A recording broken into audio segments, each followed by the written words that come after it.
1, go. Hola! How's it going, Uncommon? Hope you guys are doing well.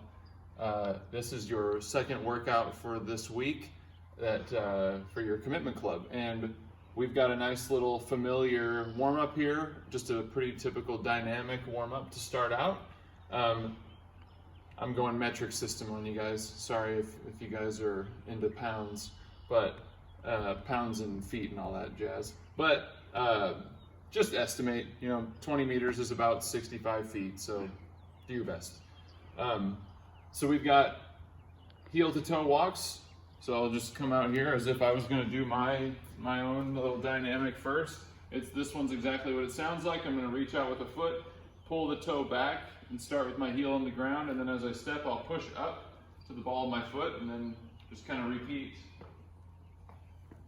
just like that, as I walk. And I'm trying to really actively push up onto the ball of my feet. I want to make my calf work there. Then we've got walking lunges. So just in case there's anybody out watching this video that's a little less experienced with exercise, we'll go over the details of the lunge. I'm going to step out a pretty wide step, and as I lower down, I want to picture my torso dropping right in between, equally between both of my feet. Okay, so equally between the front and the back. I'm going to touch this knee down, but I want most of my weight on this front leg, and I'm going to be pushing through this front leg. And then as I push off, I don't want my foot to turn or my knee to shift to the outside. A lot of people mistakenly worry about their knees coming in too much. The only reason that would be bad is if I would lose tension. So I would just want to push through, feel my quad squeeze, feel my butt squeeze, and push, and I step, and then just walk out and continue with that. Then we've got reach behind and overhead stretch, starting out kind of like a quad stretch. So just grab my foot, kind of bring my knee in close here, and then just bring my arm up. Keep it relatively close to my head. You don't have to shrug and bring your ear to your arm or anything, but I'll just hold that for a couple seconds, step out, switch. And this one is more about moving than it is about stretching, so don't get too hung up on the stretch part of it. Then we've got side lunges. So now I'm going to face sideways to wherever direction I'm going, and I'll just keep both my feet pointed straight at where I'm facing, even as I step. So with this big wide stance, you still see both my feet are pointed straight ahead, and I'm going to sit into this leg, and as I do that, my butt goes back. I'm feeling this glute on that side work as I push back up. Then I'll spin myself around and keep going this way, and just kind of alternate like that the whole way down. Then we've got high knees. When you do these high knees, your goal should be to get a burn in your abs. In order to do that, you can't do these casually. I think a lot of people do high knees and like butt kickers casually because they've done them since they were a kid. So they just kind of go through the motion, and they're like, all right, yeah, high knees, got it. If you do these aggressively and actually do them with the intense purpose of trying to warm up, they will burn. So try to get your feet moving as fast as you can. Keep somewhat of a forward lean, and I'm trying to think about drawing my knee into my chest every time, and then I'm going to get my foot back down as fast as I can. Pump your arms if you have to. So this is what my high knees would look like. Okay, so even in that short little burst there, I can feel my muscles in my core start to work. Okay, so really warm up with a purpose with that. Butt kickers, same thing. I still want a bit of a forward lean, like I'm kind of falling forward as I do these.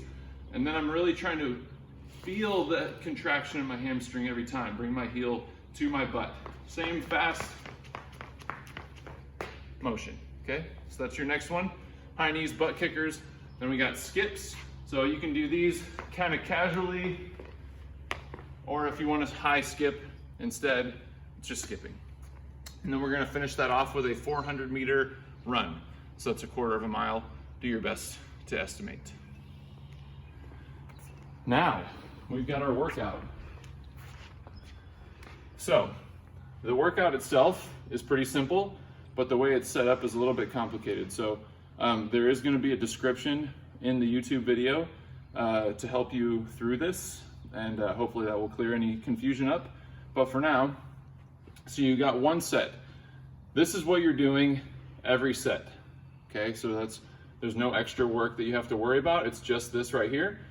30 double unders or pogo jumps, a 50-meter run, 20 in and outs, 50-meter run. Okay, so double unders just means that you're jumping with the jump rope going through twice. If you can't do that many double unders quickly and consistently, but you want to jump rope, you can do 60 singles. A pogo jump would just be, if I were to step back out, kind of set up like I'm jumping rope, I'm going to sit straight down with my knees bent a little bit, and I'm just going to push. Picture like myself on a pogo stick. So every time I jump, my feet kind of start flat, but then I'm going to be pushing through the ground and I actively feel my quads squeeze and as I straighten my knees. Okay, and my torso just remains upright the whole time. Then you got the run, in and outs, old insanity move for you. Sean T. I'm going to be getting a plank, and I'm just going to bring my feet in. This is kind of like our plate sliders, only it's more of a dynamic, like moving version of it. I'm going to jump my feet in as far as I can, kind of keeping my legs straight, and then back out. So it'll look like this.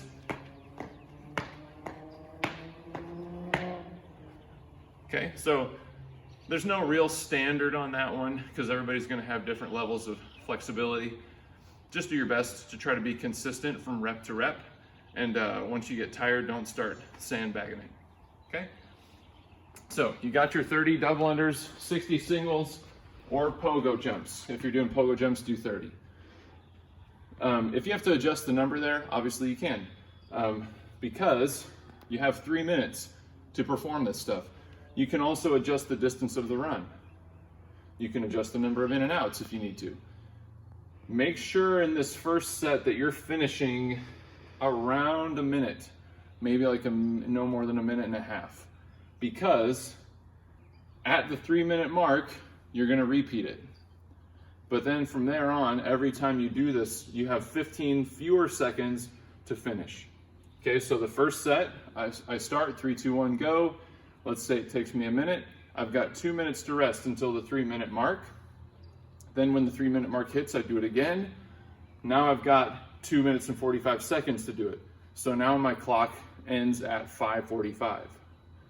Then I would do it again. Now I've only got 2.5 minutes. Then I've got 2:15. And I can't off the top of my head remember what those times are, but we will put it in the description so that way you know exactly what time to look for on the clock for when you have to start again. So you're going to keep doing this and keep taking 15 seconds off of the time you're allowed to rest until, if by some insane reason you get down to where you only have a minute, then just keep it at a minute and keep going until you fail. That would be insane, but maybe there's some of you insane people out there that can do it. If you have any questions about this that aren't explained in the description or in this video, please contact us, because I think this could be really fun. So I don't want anybody to miss out on that fun just because they didn't ask a question. Then for a cool down, we're just going for a 5-minute walk, nose breathing only, and then a 1-minute calf stretch on each leg. 30 seconds of that stretch will be with your knee straight. So just find a wall like this. So my back knee is straight there, and then 30 seconds with the knee bent. So you actually have 2 major calf muscles. One of them is not really active when your knee is bent. So you want to do one with your knee straight, one with it bent to kind of target both of those.